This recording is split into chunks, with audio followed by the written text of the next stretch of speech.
Hello friends, welcome to my YouTube channel learn with Jammu. So இந்த class நம்ம என்ன பார்க்க போறோம்னு பார்த்தீங்கன்னா, ஒரு லீவ் லெட்டரை வந்து ப்ராக்டிக்கலாக எப்படி அடிக்கிறதுன்னு பார்க்க போறோம். ஸோ எம்எஸ் ஆஃபீஸில் இருக்க ஆப்ஷனை யூஸ் பண்ணி ஒரு லீவ் லெட்டரை 3 to 5 minutes எப்படி ஈஸியாக பண்ணுறது, அதே மாதிரி அலைன்மெண்ட்ல பர்ஃபெக்டாக எப்படி ஒரு லீவ் லெட்டர் பண்ணுறதுன்னு பார்க்க போறோம். ஸோ என்கிட்ட ஒரு சாம்பிள் இருக்கு. ஸோ இந்த சாம்பிள் இருக்க மாதிரி நம்ம லீவ் லெட்டர் பார்க்க போறோம். ஸோ இங்க தெரியுதுங்களா? ஸோ இந்த லீவ் லெட்டர் வந்து பர்ஃபெக்ட்டா எப்படி வந்து பார்டர் குடுக்கறது, அண்டர்லைன் பண்றது, அலைன்மென்ட் பண்றது எல்லாமே டீட்டெயிலா ஸ்டெப் பை ஸ்டெப் இந்த கிளாஸ்ல பார்க்க போறோம். So come on, let's go for it.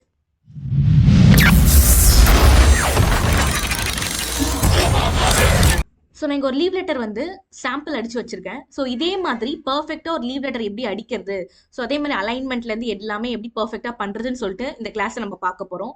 So இங்க லீவ் லெட்டர் டைப் பண்ணியிருக்கேன்னா இதை டைப் பண்ணி எப்படி சென்டர்ல வர வைக்கிறது, அண்டர்லைன் பண்றது, அதே மாதிரி போல்ட் பண்ணி வச்சிருக்கேன். இங்க பாத்தீங்கன்னா அதே மாதிரி ரைட் சைட்ல அலைன்மெண்ட் பண்ணியிருக்கேன். இங்க பாத்தீங்கன்னா பர்ஃபெக்ட் ஸ்டெப் பை ஸ்டெப் இது எல்லாமே எப்படி இதே மாதிரி நம்ம நார்மலா டைப் பண்றது இல்லாம எம்எஸ் ஆஃபீஸை யூஸ் பண்ணி வித்தின் ஒரு 3 to 5 minutes கடகட டைப் பண்ணி எப்படி அலைன்மெண்ட் பண்றதுன்னு சொல்லிட்டு இந்த கிளாஸ்ல பார்க்க போறோம். ஸோ வாங்க எப்படின்னு பார்க்கலாம். அதுக்கு முன்னாடி நான் என்ன பண்றேன் அப்படின்னு பாத்தீங்கன்னா, ஜஸ்ட் கீபோர்ட்ல Ctrl+N கொடுக்குறேன். Ctrl+N எதுக்குன்னு பாத்தீங்கன்னா நியூ ஷீட். இப்போ நியூ ஷீட் இந்த ஷீட் தான் நான் டைப் பண்ண போறேன். ஸோ இதுக்கு நான் ஃபர்ஸ்ட் என்ன பண்றேன்னா, இப்போ Ctrl+N கொடுத்துட்டு சைட் பை சைட் வச்சுட்டேன். அதுக்கப்புறம் வியூ மெனுல இங்க பாத்தீங்கன்னா வியூ சைட் பை சைடு இருக்கு. ஸோ நம்ம ப்ரீவியஸா நம்ம கிளாஸை பார்த்துருந்தீங்கன்னா இந்த ஆப்ஷன் என்னன்னு தெரிஞ்சிருக்கும். ஸோ இது ஆப்ஷன் என்னன்னு பாத்தீங்கன்னா, வியூ சைட் பை சைட் கொடுத்தீங்கன்னா left side or right side என்ன இருக்கோ அந்த கண்டென்ட் நம்ம பார்த்து டைப் பண்ண ஈஸியா இருக்கும். ஸோ நான் வியூ சைட் பை சைட் கொடுக்குறேன். ஸோ இப்போ எனக்கு 2 டாக்குமெண்ட் இருக்கனால இங்கே காமிக்குது. இப்போ நான் லீவ் லெட்டர் தான் நான் டைப் பண்ண போறேன். ஸோ நான் லீவ் லெட்டர்னு கொடுத்துட்டு ஓகே மட்டும் கொடுக்குறேன். இப்போ எனக்கு லீவ் லெட்டர் வந்துடும். ஸோ நீங்கள் ப்ராப்பராக இங்கே வேணும்னா இங்கே சென்டரில் இருக்க ஸோ அலைன்மெண்ட்டும் பண்ணிக்கலாம். அது லெஃப்ட் ரைட் எப்படி வேணா நீங்கள் சேஞ்ச் பண்ணிக்கலாம் உங்களுக்கு ஏற்ற மாதிரி. ஸோ நான் இங்கே இருக்க லீவ் லெட்டர் அப்படியே நார்மலாக டைப் பண்ணிட்டு அதுக்கப்புறம் எப்படி வந்து அலைன்மெண்ட் பண்ணுறதுன்னு பார்க்கலாம். ஸோ நான் ஃபர்ஸ்ட் ஒரு லீவ் லெட்டர் எப்படின்னு டைப் பண்ணிடுறேன். ஸோ லீவ் ஓகே கேப்ஸ்ல இருக்கு. ஸோ டைப் பண்ணிட்டு கேப்ஸை மாற்றலாம். ஸோ நான் டைப் பண்ணும் போதே பர்ஃபெக்டாக டைப் பண்ணிக்கிறேன். So leave letter. ஸோ இதுமாரி ஃபர்ஸ்ட் எல்லாமே டைப் பண்ணிக்கோங்க. ஓகே, இப்போ நான் கடகடன்னு டைப் பண்ணிட்டேன். ஸோ இதுக்கப்புறம் அலைன்மெண்ட் நான் எப்படின்னு சொல்கிறேன். ஸோ நீங்கள் டைப் பண்ணும் போதே ப்ராப்பராக அலைன்மெண்ட் வச்சும் டைப் பண்ணலாம். ஸோ உங்களுக்கு நான் ஆல்ரெடி டைப் பண்ணிட்டு இப்போ எப்படி அலைன்மெண்ட் வைக்கிறது இதே மாதிரி இந்த ரைட் சைடில் தெரியுது, அந்த ரைட் சைடில் இருக்க மாதிரியே நான் இப்போ லெஃப்ட் சைடில் இருக்கிறதும் நான் டைப் பண்ணி வச்சிருக்கேன். பட் எந்த அலைன்மெண்ட்டும் இல்லை, நார்மலாக பேசிக்காக டைப் மட்டும் பண்ணி வச்சிருக்கேன். இப்போ எப்படி அலைன்மெண்ட் பண்ணுறதுன்னு பார்க்கலாம். அதுக்கு முன்னாடி இந்த ஒரிஜினல் ஷீட்டில் பார்த்தீங்கன்னா Times New Roman font style கொடுத்துருக்காங்க. ஸோ நான் அதே மாதிரி என்ன பண்ணுறேன்னா, ஜஸ்ட் கிளிக் பண்ணி ஃபுல் ஓல் ஷீட்டும் செலக்ட் பண்ணிக்கலாம். அதுக்கு பதில் Ctrl+Aன்னு கொடுத்தீங்கன்னா உங்களோட எல்லா கண்டென்ட்டும் செலக்ட் ஆகிடும். அதுக்கப்புறம் நான் என்ன பண்ணுறேன்னா ஃபாண்ட் ஸ்டைலில் போயிட்டு நான் டைம்ஸ் நியூ ரோமன் தரேன். அதே மாதிரி கண்டென்ட் ஆல்ரெடி 12 தான் இருக்கு. ஸோ உங்களுக்கு என்ன சைஸ் வேணுமோ அந்த சைஸ் அதுக்கேற்ற மாதிரி சைஸ் வச்சுக்கலாம். இப்போ ஓகே நான் 12 ஏன்னா அந்த சைடு ஒரிஜினல் 12 இருக்கனால நான் 12 தரேன். இப்போ நான் என்ன பண்ணுறேன்னு பார்த்தீங்கன்னா இந்த லீவ் லெட்டரை மட்டும் செலக்ட் பண்ணிட்டு Ctrl+E எதுக்குன்னு பார்த்தீங்கன்னா சென்டர்ல வர்றதுக்கு. ஸோ பேராகிராஃப் ஆப்ஷன்ல நீங்க வந்து செலக்ட் பண்ணிட்டு Ctrl+Eன்னு கொடுத்தீங்கன்னா சென்டர்ல வந்துடும். இல்லைன்னா இங்க இருக்கிற பேராகிராஃப் ஆப்ஷன்ல இந்த ஆப்ஷன் ரெண்டுமே சேம் தான். ஜஸ்ட் நீங்க இங்க கிளிக் பண்ணீங்கனாலுமே சென்டர்ல வந்துடும். இல்ல Ctrl+E கொடுக்கலாம். ஸோ நான் Ctrl+E கொடுத்துட்டு சென்டர்ல வந்துட்டேன். இப்போ நான் எல்லாமே ஷார்ட்கட்ல சொல்றேன். அதே மாதிரி Ctrl+B கொடுத்து போல்ட் பண்ணிட்டு Ctrl+U கொடுத்து அண்டர்லைன் பண்ணிடுறேன். ஸோ இதே மாதிரி இருக்குங்களா, சென்டர்ல வந்துச்சுங்களா. அதே மாதிரி சைஸ் வந்து நான் என்ன பண்றேன்னா, ஸோ 12 கொடுத்ததுனால ஐ ஜஸ்ட் கிவ் 16.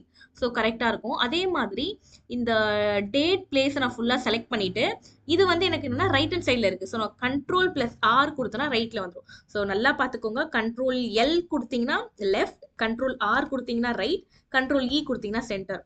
இந்த எம்எஸ் ஆஃபீஸ் டிசைன் பண்ணவங்களே என்ன பண்ணியிருக்காங்கன்னா, இந்த வேர்ட், எக்ஸல், பவர் பாயிண்ட்ல எல்லாமே என்னன்னா மோஸ்ட் ஆஃப் த ஷார்ட்கட்ஸ் எல்லாமே அதோடைய ஸ்டார்டிங் லெட்டர் தான் இருக்கும். ஃபார் எக்ஸாம்பிள் போல்டுக்கு ஒரு ஸ்டார்டிங் லெட்டர் என்னது பி. ஸோ இது போல்டுக்கு ஷார்ட்கட் வந்து Ctrl+B.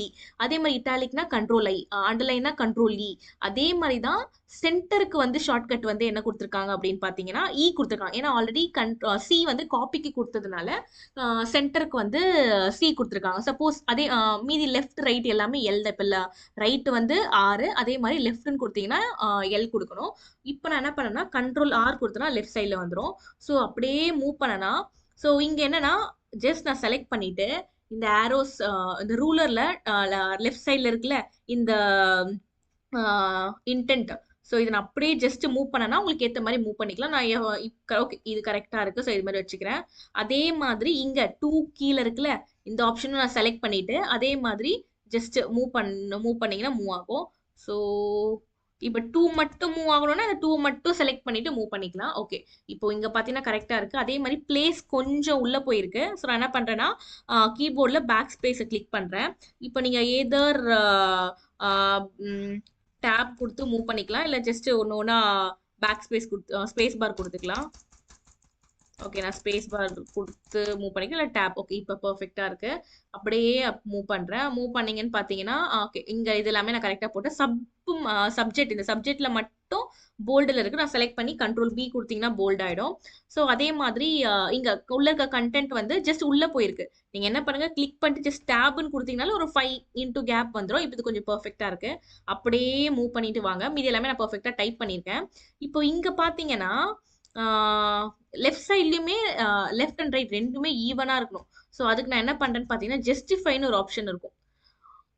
ஸோ நான் கொடுத்துட்டு Ctrl J கொடுக்குறேன். பார்த்தீங்களா, லெஃப்ட் சைட்லையுமே ஈவனாக இருக்குது, ரைட் சைட்லையுமே ஈவனாக இருக்கும். ஸோ ஃபஸ்ட்டு பார்த்தீங்கன்னா அது பாருங்கள் ஒழுங்காக இல்லை, பர்ஃபெக்டாக இல்லை. அதனால் நான் என்ன பண்ணுறேன்னா Ctrl J கொடுத்தேன்னா 2 சைடுமே ஈவனாக இருக்கும். அதே மாதிரி இந்த தேங்க்யூ இருக்குல்ல, இதை செலக்ட் பண்ணிவிட்டு Ctrl E கொடுத்தீங்கன்னா சென்டரில் வந்துடும். ஸோ யூஆர் ஃபேத்ஃபுல்லி ஒய் போடல. ஸோ நான் ஒய் போட்டுறேன். ஓகே, இப்போ இதை என்ன பண்ணுறேன்னா அதே மாதிரி Ctrl R கொடுத்தீங்கன்னா ரைட்டில் வந்துடும். ஸோ இந்த நேம் இருக்குல்ல, யுவஸ்ரீ, இந்த நேம் மட்டும் சென்டரில் வரணும். ஸோ நான் என்ன பண்ணுறேன்னா ஜஸ்ட் டேபும் கொடுக்கலாம், இல்லைனா ஸ்பேஸ் பாரும் கொடுத்து சென்டரில் வர வச்சுக்கலாம். ஓகே, இப்போ நீங்கள் பார்த்தீங்கன்னா லெஃப்ட் சைடுக்கும் ரைட் சைடுக்கும் ரெண்டுமே ஒரே மாதிரி இருக்குது. ஸோ யூஸ்வலாக இப்படி தான் அலைன்மெண்ட் ப்ராசஸ் பண்ணணும். ஸோ நீங்கள் ஹோமில் இருக்க ஆப்ஷனை மோஸ்ட்டாக கற்றுக்கினீங்கனாலே இது எல்லாமே ஈஸியாக நீங்கள் வந்து அலைன்மெண்ட் பண்ணிக்கலாம். ஸோ இது வர்ற கிளாஸஸில் நம்ம என்னென்னா பேராகிராஃப் ஆப்ஷன்ஸ் எல்லாமே டீட்டெயிலாக ஸ்டெப் பை ஸ்டெப் பார்க்கலாம். ஸோ இப்படி தான் ஒரு லீவ் லெட்டர் வேர்டில் ஒரு 5 to 3 மினிட்ஸில் கடகன்னு எப்படி டைப் பண்ணுறது, அலைன் பண்ணுறதுன்னு சொல்லி டீட்டெயிலாக பார்த்தோம். ஸோ ஒன் மோர் என்னன்னு பார்த்தீங்கன்னா நான் பேஜ் பார்டர் சொல்ல மறந்துட்டேன். ஸோ என்ன பண்ணுறேன்னா மேலே தெரியுதுங்களா, டிசைன் மெனுவை கிளிக் பண்ணிவிட்டு அதில் வந்து பேஜ் பார்டர், பேஜுக்கே பார்டர்னு தனியாக இருக்குது. ஸோ நான் பேஜ் பார்டர் கிளிக் பண்ணுறேன். பேஜ் பார்டர்லேயே நம்மளுக்கு நிறைய ஸ்டைல்ஸ் இருக்குது. ஸோ நான் என்ன பண்ணுறேன், ஷேடோ 3D நிறைய இருக்குது. இப்போ நான் பேசிக்காக ஒரு பாக்ஸ்ன்னு கிளிக் பண்ணிவிட்டு கொஞ்சம் ஒரு ஓகே இதெல்லாம் வேணால் சிம்பிளாகவே நான் கொடுத்துக்கிறேன். ஸோ நான் ஃபஸ்ட்டு கிளிக் பண்ணிட்டு வித்து மட்டும் கொஞ்சம் சேஞ்ச் பண்ணிக்கிறேன். வித்து வந்து ஒரு 2 pt இது வச்சுக்கிறேன். கொடுத்து ஜஸ்ட் ஓகே மட்டும் கொடுத்தீங்கன்னா ஓவராலாக பார்டர் வந்துடும். ஸோ லெஃப்ட் சைட்லையும் ரைட் சைட்லையும் பார்த்தீங்கன்னா ஒரே மாதிரி இருக்குது. ஸோ இப்படி தான் லீவ் லெட்டர் வந்து பண்ணணும். இப்போ லீவ் லெட்டர் எப்படி பண்ணணும்னு சொல்லிட்டு டீட்டெயிலாக பார்த்தோம். ஸோ இதில் ஏதாச்சும் உங்களுக்கு டவுட் இருந்துச்சுன்னா மறக்காமல் கமெண்ட் பண்ணுங்கள். தேங்க்ஸ் ஃபார் வாட்சிங் my channel. Without fail like, comment, share and subscribe. உங்களுக்கு ஏதாச்சும் queries இருந்துச்சுன்னா மறக்காமல் கமெண்ட் பண்ணுங்கள். உங்கள் எல்லா டவுட்ஸுமே நான் டீட்டெயிலாக கிளியர் பண்ணுறேன். ஸோ தேங்க்ஸ் ஃபார் வாட்சிங் மை சேனல்.